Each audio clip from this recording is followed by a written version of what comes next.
Sí, con toda esa... Muy buenas tardes. En una actuación conjunta entre la Fiscalía General de la Nación y la Policía Nacional, en el día de hoy en Barranquilla se capturaron 11 personas en un caso de grave corrupción en la costa atlántica, específicamente en la ciudad de Barranquilla. Se capturaron 3 jueces, un fiscal, 2 abogados, 3 funcionarios del centro de servicios, un inspector y un particular. Estas 11 personas están siendo investigadas y van a ser imputadas por manipular y direccionar audiencias judiciales en la ciudad de Barranquilla. Se trata del más duro golpe a la corrupción en la justicia en Barranquilla.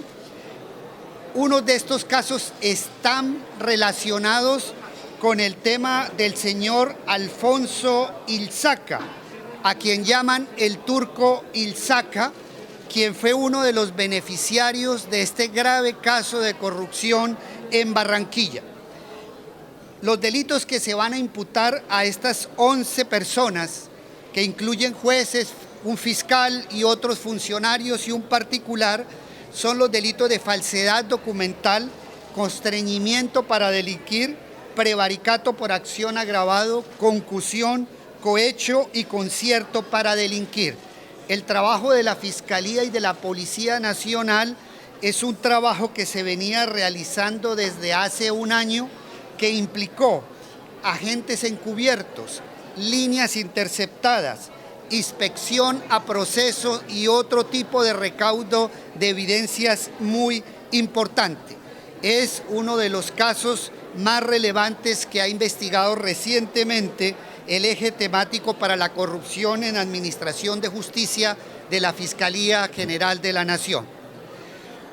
Otro de los temas importantes es en el que en el día de hoy se produjeron también capturas por hechos que tienen que ver con la transparencia del proceso electoral. Es sabido que el traslado de personas para que inscriban cédulas en otros municipios, es decir, lo que se conoce coloquialmente como el trasteo de votos, es un delito. En el día de hoy se capturaron 2 personas porque estaban realizando trasteos de votos desde Soledad, Malambo y Barranquilla a Santa Lucía.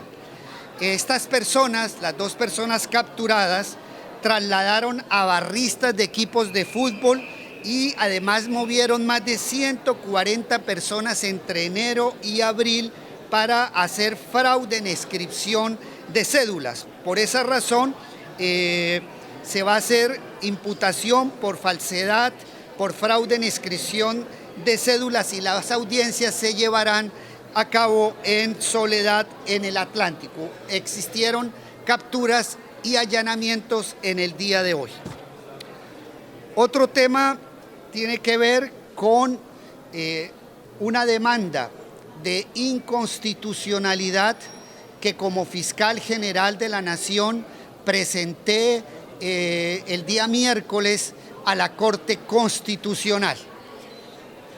El Código Penal establece una circunstancia general de agravación punitiva cuando el hecho delictivo se comete en virtud de la orientación sexual de la persona, es decir, cuando el móvil fundamental para la comisión de un delito es la orientación sexual de una persona, es decir, por su naturaleza de homosexual, por otro tipo de orientaciones sexuales.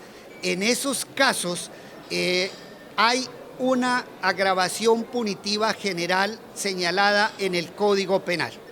Sin embargo, el Código Penal no trae como circunstancia de agravación punitiva otro fenómeno relacionado pero muy diverso, como es el tema de la identidad de género. En tema de derechos humanos existe una diferencia entre los móviles centrados en la identidad de género y móviles centrados en la orientación sexual de la persona. La orientación sexual de la persona tiene que ver con sus expresiones eróticas, con su forma de relacionarse con otras desde el punto de vista sexual. Por ejemplo, la categoría de ser homosexual es una clara orientación sexual. Pero existe otra figura distinta que es la identidad de género, que no tiene nada que ver con la orientación erótica, sino con la forma con que una persona expresa su género, es decir, su forma de vestir, su forma de hablar, que no necesariamente tiene que ver con su orientación sexual. Por ejemplo, el caso de los travestis, el caso de los transexuales, el caso de los transformistas. No siempre estas personas pueden ser catalogadas como homosexuales, no pueden ser catalogadas como una categoría que esté relacionada con la orientación sexual. Como el código no trae la categoría de identidad de género, que se refiere a un fenómeno distinto al de la orientación sexual, porque es la forma como algunas personas expresan su género, cómo se visten, cómo hablan. Por ejemplo, los transexuales, los travestis, los transformistas.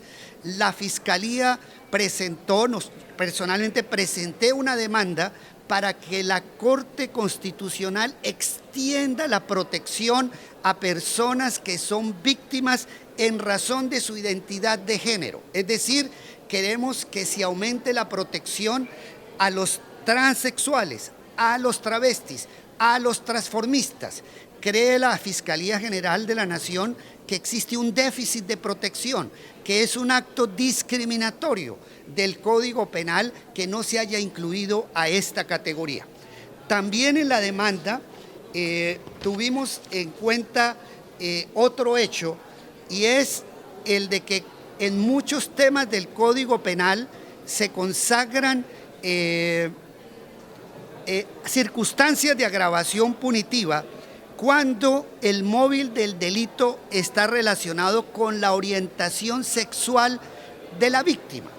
Resulta que generalmente el Código Penal se refiere a orientaciones reales, pero hay muchos casos en los cuales el móvil es la percepción que tiene el victimario sobre la víctima. Voy a explicar esto con un caso fallado por la Comisión Interamericana de Derechos Humanos, ocurrido en el Brasil. Allí, un día, dos hermanos, después de una fiesta, salieron fraternalmente abrazados de la fiesta y un grupo racista y discriminatorio los agredieron porque pensaron que se trataba de una pareja homosexual, y el móvil del ataque fue que ellos creyeron que era una pareja de homosexuales cuando realmente